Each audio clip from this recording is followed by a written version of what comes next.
Hello everyone, welcome to QT talks. Upcoming రివ్యూలోకి వెళ్ళిపోదాం. జగదాత్రి నిషికాకి యువరాజ్కి సర్ది చెప్తూ ఉంటుంది.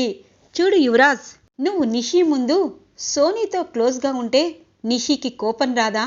అలాగే నిషి, నువ్వు కూడా ఏదైనా భార్యాభర్తల మధ్య సమస్య వస్తే మీ ఇద్దరే ఆ గదిలో అన్నీ తేల్చుకోవాలి. బయటికి ఎటువంటి గొడవ రానివ్వకూడదు. చూడు నిషి, సంసారం అన్నాక సర్దుకుని పోవాలి అని చెప్పి నిషికాకి అలాగే యువరాజ్కి సర్ది చెప్తుంది. ఇద్దరు లోపలికి వెళ్ళిపోతారు. తెల్లగా తెల్లవారుతుంది. జగదాత్రి కేదార్ మెట్లపై నుండి నడుచుకుని కిందికి వస్తూ ఉంటారు. ఇంతలో సాధు సార్ జగదాత్రికి ఫోన్ చేస్తారు. సార్ చెప్పండి అని చెప్పి ఇక ఫోన్లో మాట్లాడుతూ వస్తూ ఉండగానే కౌశికి వాళ్ళిద్దరినీ గమనిస్తుంది. జగదాత్రి అని పిలుస్తున్నా తను మాత్రం సాధు నాయక్ ఇక ఫోన్లోనే ఉండడంతో ఇక కౌశికి మాటని పట్టించుకోకుండా గార్డెన్లోకి వచ్చేస్తారు. చెప్పండి సార్, మీరు ఇంత అర్జెంటుగా ఇంత పొద్దునే ఫోన్ చేశారు అని అంటుంది జగదాత్రి. అవునమ్మా, ఎందుకంటే డిఎస్పి సార్ మీకు ఈ కేసుని అప్పగించమన్నారు అనగానే, ఏ కేసు సార్? అదేమైనా విఐపి కేసా అని అంటుంది జగదాత్రి.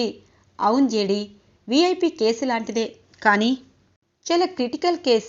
ఒక మధ్యతరగతి అమ్మాయిలు అంటే మధ్యతరగతి మహిళలు ముగ్గురు ఒకేసారి ఒకే టైంకి మరణించారు. వీళ్ళ వెనకాల ఎవరు ఉన్నారు అన్నది మనం కనిపెట్టాలి. ఎందుకంటే ఆ ముగ్గురు యువతులు ఒకే అపార్ట్మెంటులో ఇద్దరిద్దరి పిల్లలతో చాలా చక్కగా చాలా హ్యాపీగా వాళ్ళలో వాళ్ళు అన్యోన్యంగా ఉండేవారు. అలాంటి ముగ్గురు ఒకేసారి ఒకేలా మరణించారంటే దానికి కారణం ఏమై ఉంటుంది అన్నది అందరికీ వెయ్యి కోట్ల ప్రశ్న అనుకోవాలి అనగానే, సార్ మీరేమీ టెన్షన్ పడద్దు, ఆ కేసుని మేం సాల్వ్ చేస్తాము అని చెప్పి ఇక జేడీ అభయం ఇచ్చి పక్కకి తిరిగేసరికి కౌశికి వీళ్ళని ఫాలో అయ్యి ఇక జగదాత్రి ముందు నించుంటుంది. వదిన అనగానే, ఏమైంది దాత్రి, కనీసం నేను మాట్లాడుతున్నా మీరు వచ్చేశారు, ఏమైంది అనగానే, అయ్యో వదిన వినేశారా? వదిన అర్జెంటుగా స్కూల్కి వెళ్ళాలి, ఎందుకంటే హాలిడేస్ అయిపోయాయి కదా, త్వరగా రమ్మన్నారు, పద కేదార్ అని అంటుంది. సరే దాత్రి వెళ్తామక్క అని చెప్పి వెళ్ళిపోయారు. కౌశికి మాత్రం వాళ్ళిద్దరిని చూసి పొంగిపోతూ ఉంటుంది. దాత్రి, కేదార్, మీరు ఇంత పెద్ద నిజాన్ని ఇన్ని రోజులు ఎలా దాచారు? నాలో నేను నమ్మలేకపోతున్నాను. మీరు ఖచ్చితంగా సాయంత్రం వస్తారు కదా, మిమ్మల్ని కళ్ళారా చూసి మీరు దాస్తున్న ఆ నిజాన్ని బాబాయ్కి చెప్పాలి అని చెప్పి కౌశికి జేడీ కేడి జగదాత్రి కేదార్ అన్న నిజం తెలుసుకొని కానీ బయటికి చెప్పకుండా తన మనసులోనే ఆ కేసు సాల్వ్ చేశాక చెప్పాలని తబ్బిబ్బు అవుతూ ఉంటుంది.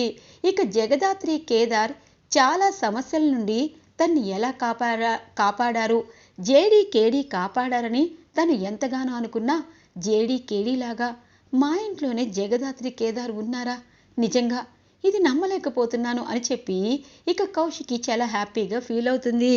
ఇది ఇలా ఉండగా యువరాజ్ ఆఫీస్కి వస్తారు. సోనీ ఎక్కడ కనిపించదు. సోనీని వెతుకుతూ ఉంటారు. ఇంతలో సోనీ ఇక పక్క క్యాబిన్లోకి వెళ్తుంది. సోనీ, ఒకసారి నా క్యాబిన్లోకి రా అని చెప్తారు. ఇక వస్తుంది. ఏంటి సార్, క్యాబిన్లోకి రమ్మన్నారేంటి? మీ ఆవిడ ఆ నిషికి అంత కోపం ఉంటుందని అనుకోను. అయినా తనేంటి సార్ చిల్లర మనిషిలా బిహేవ్ చేస్తుంది? మీ భార్య అయ్యే ఒక్క లక్షణం కూడా లేదు అనగానే, షటప్ సోనీ, తన్ను అలా అనకూడదు అనగానే, ఎంతైనా మీ భార్య కదా, ఆ పల్లెటూరు వేషాలు ఎక్కడ ఆగుతాయి అనగానే, నిషిని అలా అనొద్దు, నీకు జరిగింది తప్పే అని అనుకున్నాను, కానీ ఒకటి మాత్రం నిజం అని అంటారు యువరాజ్. ఏంటి సార్ అనగానే, నా కోసం నువ్వు రాత్రివేళ ఫైల్ తీసుకొచ్చావు కదా, థ్యాంక్ యూ సో మచ్, ఆ ఫైల్ ఇవ్వు, సంతకం చేస్తాను అని చెప్పి అంటూ ఉంటారు యువరాజ్. ఇక సరే సార్, సంతకం చేయండి, నేను ఈ రోజు దాకే మీ ఆఫీస్కి వస్తాను, రేపటి నుండి ఇంకెవరినైనా పెట్టుకోండి, ఎందుకంటే ఈ ఉద్యోగంలో ఉంటే నా ప్రాణాలే పోతాయి అనగానే, అయ్యో సోనీ అలా అనద్దు అనగానే, ఏం చేయండి సార్, ఇలా భార్యలకి అనుమానం వస్తే మాలాంటి వాళ్ళు ఏం చేస్తారు? ప్రతి ఆఫీసు మానేయాలి, నిజం చెప్పాలంటే ఈ ఆఫీస్లో నాకు శాలరీ తక్కువే, కానీ మీరు మేనేజర్గా ఇక్కడికి వచ్చాక నాకు చాలా హ్యాపీగా అనిపించింది.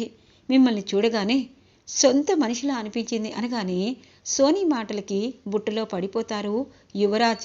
సోనీ, ఎందుకు నన్ను అంత ఆరాధిస్తున్నావు అనగానే, ఏం చేయను సార్, మీకు పెళ్ళైపోయింది, అలాగే మీ జీవితంలో నిషికా లాంటి పల్లెటూరు బయట వాతావరణం ఉన్న ఒక పైకి మామూలుగానే ఉంటుంది, లోపలంతా చిల్లరగా మాట్లాడుతుంది సార్. మీకు తనకి అస్సలు బాగోలేదు ఈడు జోడు అనగానే ఇక యువరాజ్ తనని పొగుడుతూ నిషిని తన కిందికి దిగజాచిన తనని పొగడుతలో ముంచినందుకు హ్యాపీగా ఫీల్ అవుతారు.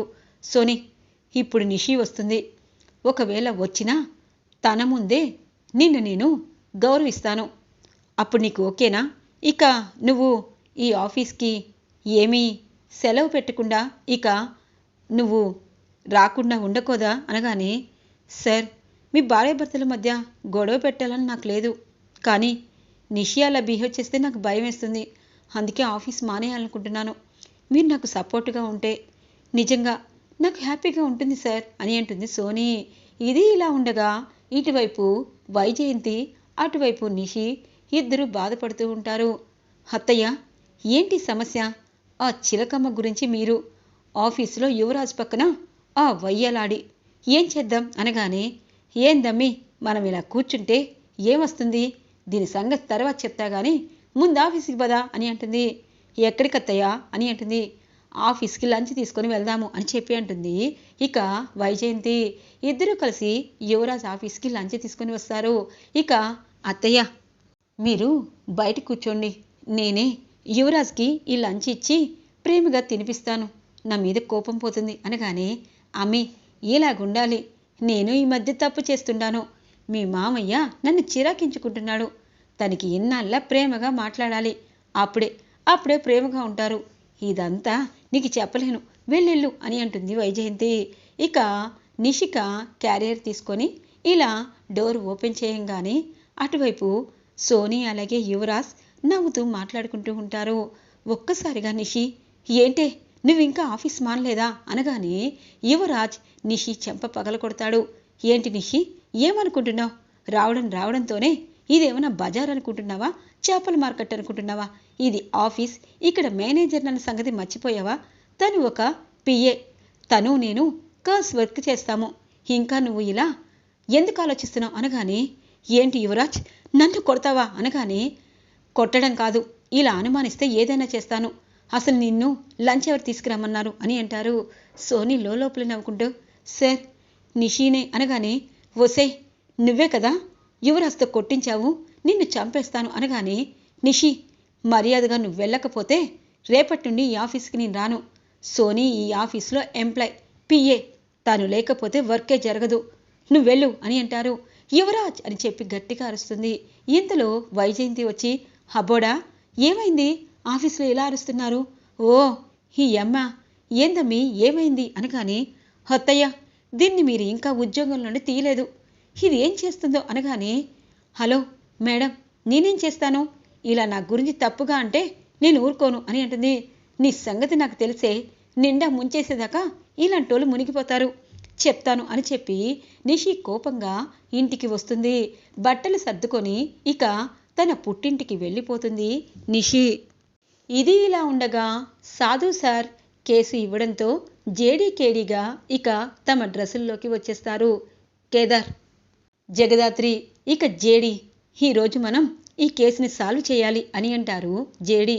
తప్పకుండా, ఒకే అపార్ట్మెంట్లో ఒకేలాగా గృహిణులు వాళ్ళ కాపురాలు చక్కగా చేసుకుంటూ ఇప్పుడేమో ఒకేలా చనిపోవడమా, మిస్టరీనే, పద ముందు అపార్ట్మెంట్లో వాచ్మెన్ దగ్గర నుండి ఆ ఇంటికి వచ్చే పని వాళ్ళ దాకా ఎంక్వైరీ చేయాలి అని చెప్పి జేడీకేడీ ఇక ఆ అపార్ట్మెంట్కి వస్తారు.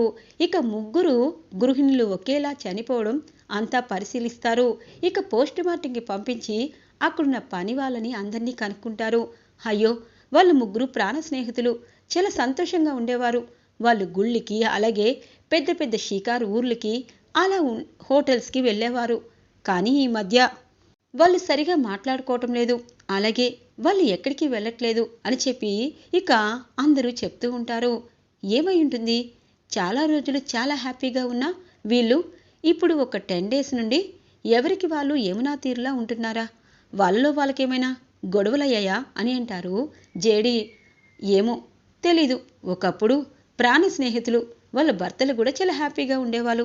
ఇప్పుడు వాళ్ళలో వాళ్ళే అనగానే దీని వెనకాల ఏమై ఉంటుంది అని చెప్పి ఆలోచిస్తూ ఉంటారు. ఇక సీసీ ఫుటేజ్ అన్నీ ఇక చూస్తూ ఉంటారు. కానీ ఎక్కడా దొరకదు. కానీ ఒక 10 డేస్ బ్యాక్ సీసీ ఫుటేజ్ సంపాదిస్తారు జేడీకేడీ. వాళ్ళ ముగ్గురు 10 రోజుల క్రితం చాలా హ్యాపీగా, ఏంటే మనం గుడికి వెళ్ళాలి, మనం మధ్యతరగతి వాళ్ళమైనా చాలా సంతోషంగా ఉన్నాము, అలాగే గుళ్ళో ఒక స్వామీజీ వచ్చారంట, తను అనుకున్నది అనుకున్నట్టు జరుగుతున్నాయి అని చెప్పి ముగ్గురు స్వామీజీని కలవడానికి వెళ్తున్నట్టు ఆ సీసీ ఫుటేజ్లో వస్తుంది. అంటే వీళ్ళ ముగ్గురు ఫైనల్గా స్వామీజీని కలిశారు. తరువాత అప్పటి నుండే వీళ్ళ ముగ్గురులో తేడా వచ్చింది అని అంటుంది. అవును దాత్రి, ఈ మధ్య స్వామీజీలు ఇలా హౌస్ వైఫ్ని వీళ్ళని టార్గెట్ చేసి ఏదైనా తీసుకోవాలనుకుంటున్నారు.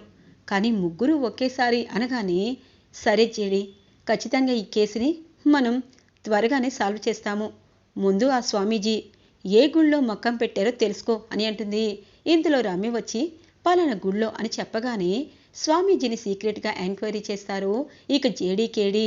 అతను చాలామంది మధ్యతరగతి గృహిణులతో ఇక కావాలనే వాళ్ళలో వాళ్ళకి గొడవలు పెట్టి ఇక వాళ్ళకు తెలియకుండానే వాళ్ళు ఒకరిపై ఒకరికి పగ పెంచేలా ఒకరికి ఒకరు అంటే ఒక్కొక్కరిని సపరేట్గా తమ రూమ్కి పిలిచి ఇక మీరు రేపు ఉన్నత స్థితికి రావాలంటే నీ ఫ్రెండ్ని నువ్వు నాశనం చెయ్యాల్సిందే, రేపు లగ్జరీగా నువ్వు బ్రతకాలంటే నీ ఫ్రెండ్ పక్కనుంటే అని చెప్పి ఒకరి మీద ఒకరికి చెప్పి వాళ్ళ ముగ్గురి మరణానికి కారణమవుతాడు ఆ స్వామీజీ. అసలు స్వామీజీ ఎందుకు ఆ ముగ్గురి మరణానికి అంతగా కారణమయ్యారు అంటే ఆ అపార్ట్మెంట్ అసలైన ఓనర్ స్వామీజీకి ఇంతకు ముందే డబ్బులిచ్చి అపార్ట్మెంట్లో ఇలా ఒకరికి ఒకరు చనిపోతే అపార్ట్మెంట్ ఖాళీ అవుతుంది, అప్పుడు ఆ అపార్ట్మెంట్ చాలా తక్కువ రేటుకి నేను కొనుక్కుంటాను అని చెప్పి స్వామీజీతో మాట్లాడుకొని అక్కడున్న చాలామందికి భయభ్రాంతులు చేసి అపార్ట్మెంట్ ఖాళీ చేయాలని, అలాగే ఆ అపార్ట్మెంట్లో కనీసం 150 మంది కుటుంబాలు ఉండడంతో కొన్ని కోట్లు వాల్యూ చేస్తుందని భయంతో ఉంటే ఎవరూ రాని అలా ప్లాన్ వేస్తారు. ఇక ముగ్గురి మధ్యతరగతి మనుషుల మరణాల గురించి అసలైన క్లూ దొరికిపోతుంది జేడీకేడీకి. ఇక స్వామీజీని అరెస్ట్ చేస్తారు. ఆ ముగ్గురు యువతలు భర్తలు పిల్లల దగ్గరికి వెళ్ళి, చూడండి, ఎప్పుడు ఆఫీస్కి వెళ్ళి డబ్బులు తీసుకొచ్చి అలాగే భోజనం తిని పడుకోవడం కాదు, అలాగే మన భార్య కానీ భర్త కానీ కొన్ని రోజుల నుండి మూడీగా ఉన్నారు అంటే వాళ్ళకి ఏమైందని ఆరా తీయాలి. ఇప్పుడు ఒకరికి ఒకరు బద్ధ శత్రువులయ్యి ఒకరికి ఒకరు విషయం పెట్టుకుని చంపే స్థితిలోకి వచ్చారు, చనిపోయారు. కానీ ఒకటి మాత్రం నిజం, డబ్బు అనేది ఆశ ఉండొచ్చు, అత్యాశ వల్ల చాలామంది ప్రాణాలు ఇలాగే పోతున్నాయి. ఈ కేస్ అనేది ఒక ఆశ, డబ్బుపై ఆశతో ఇక్కడ ముగ్గురు ప్రాణాలని తీసేలా చేసింది. అలాగే దొంగ స్వామీజీలని ఎవరు నమ్మకూడదు అని చెప్పి మనకి ఇక జేడీకేడీ అనౌన్స్మెంట్ చేయడంతో చాలా హ్యాపీగా ఫీల్ అవుతుంది కౌశికి. జేడీకేడీ మీరు ఇంటికి వస్తారు, మీ గురించి అందరికీ చెప్తాను అని చెప్పి చాలా హ్యాపీగా టీవీలో జేడీకేడీ ఒక పెద్ద కేసుని సాల్వ్ చేస్తున్నారనే న్యూస్ విని ఇక కౌశికి చాలా హ్యాపీగా ఫీల్ అవుతుంది. ఇంతలో వైజయంతి శ్రీవల్లి వచ్చి, ఆమె ఇందాక నుండి నిషి కనిపించడం లేదేంటి అనగానే, అంటే ఏమైంది పిన్ని అని అంటుంది కౌశికి. ఏముంది, మీ బాబాయ్ అలాగే అందరూ అదిగో ఆఫీసులో ఉన్న ఆ సోనీని వెనకేసుకొచ్చారు, అది అబ్బోని తన్నుకుపోతుందేమో, దాన్ని ఉద్యోగులను తీసే అమ్మి అని అంటుంది. పిన్ని ఇలా మాట్లాడితే ఎలా పిన్ని, నిషి ఎక్కడుంది, నిషికి ఫోన్ చేయండి అనగానే నిషికి ఫోన్ చేస్తుంది కౌశికి. వదినా చెప్పండి, నేను నా పుట్టింటికి వచ్చేశాను, యువరాజ్ ఆ సోనీతోనే ఉండనియండి, సోనీనే ఉండాలంట, నన్ను ఆఫీస్కి రావద్దన్నాడు, అలాంటి యువరాజ్ నాకు అవసరం లేదు, నా పుట్టింట్లో నాకు చాలా అంటే చాలా మర్యాద ఉంటుంది అని చెప్పి నిషి ఫోన్ కట్ చేస్తుంది. ఇదేంటి, నిషి వాళ్ళ పుట్టింటికి వెళ్ళిందంట పిన్ని అని అంటుంది.